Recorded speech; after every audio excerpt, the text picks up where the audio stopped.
Alors,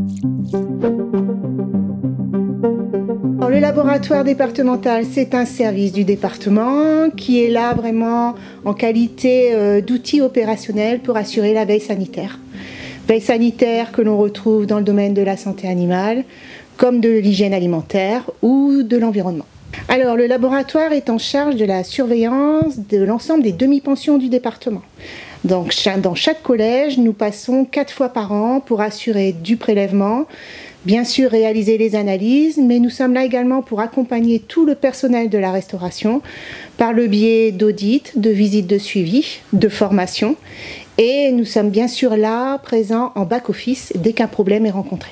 C'est vraiment un axe fort du département d'avoir voulu cette politique et d'avoir mis en place cette organisation qui permet d'assurer, je dirais, l'équité sur l'ensemble du territoire pour nos collégiens. Ce laboratoire départemental, c'est un bijou. C'est vraiment notre sécurité à tous, au niveau alimentaire, on l'a vu, au niveau environnemental, mais plus que ça, puisque on part de l'animal, mais l'animal en général, que ce soit un bovin, que ce soit des animaux sauvages, que ce soit des poissons, que ce soit dans tous les cas de figure, ici on fait du préventif. Préventif, c'est l'analyse de l'eau. Le préventif, c'est l'analyse chez le petit veau, qui a quelques heures, quelques jours, de manière à déceler s'il y a un problème dans l'élevage le plus tôt possible. Nous, on a un partenariat avec le GDS, le groupement départemental sanitaire, et les agriculteurs du Pas-de-Calais savent très bien que le département met à leur disposition un outil qui va sécuriser.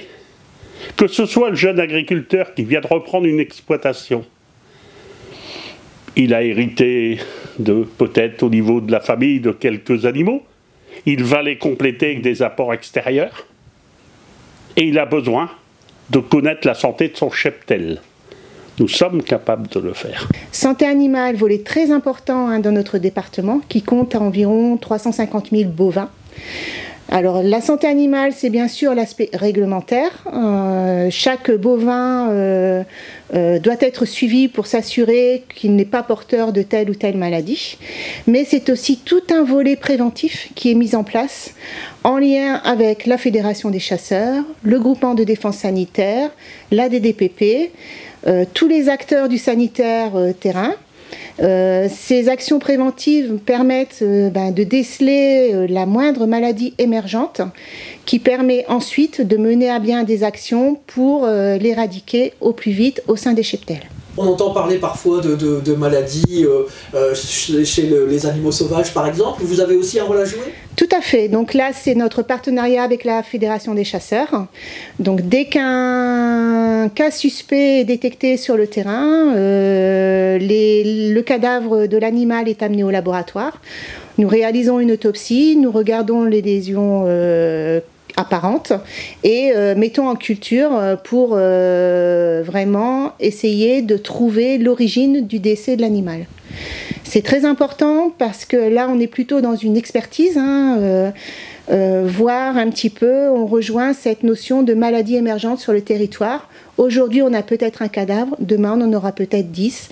Et ensuite une maladie qui va se propager à vitesse grand V sur le territoire. Et c'est ce que nous voulons absolument éviter.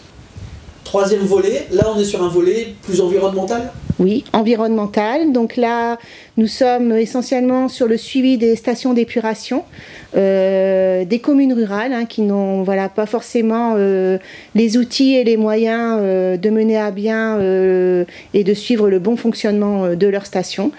Au niveau environnemental, nous travaillons énormément avec des pisciculteurs, des entreprises également du territoire qui nous confient leurs eaux de rejet pour vérifier que réglementairement ils sont conformes pour pouvoir rejeter dans le milieu naturel leurs eaux.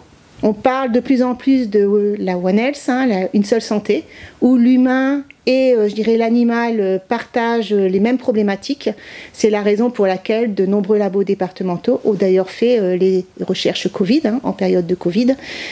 C'est important, les problématiques sont les mêmes, on travaille sur du gros volume de population et les technologies sont quasiment identiques.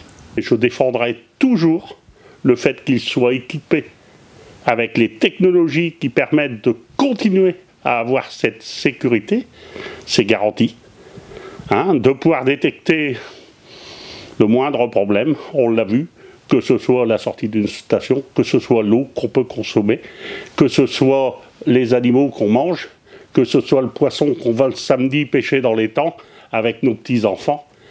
On dit quelquefois, le laboratoire c'est 30 personnes.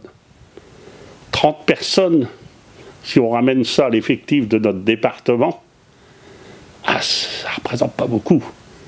Mais si on ramène ça à la sécurité qu'apporte le laboratoire à nos populations, aux élus que nous sommes, ça n'a pas de prix.